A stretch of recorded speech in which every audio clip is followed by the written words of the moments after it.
आणि बातम्यांचा सविस्तर आढावा आता घेणार आहोत। उत्तरेकडील थंड वाऱ्यांनी राज्याकडे आगेकूच केल्यानं आता अनेक भागामध्ये तापमानाचा पारा घसरलाय। मुंबईत देखील कमाल आणि किमान तापमानामध्ये मोठी घट झाली आहे। त्यामुळे गेल्या 2 दिवसांपासून मुंबईकरांना थंडीची चाहूल आता अनुभवता येते।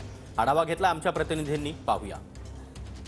राज्यात सध्या थंडीची जी चाहूल आहे ती सध्या वाढलेली आपल्याला पाहायला मिळते। कोकण किनारपट्टी, कोल्हापूर, छत्रपती संभाजीनगर, इतर भागात सुद्धा, इतर जिल्ह्यात सुद्धा थंडीची चाहूल वाढत असताना मुंबईत सुद्धा जी आहे ती थंडीची चाहूल मुंबईकरांना लागलेली आपल्याला पाहायला मिळते।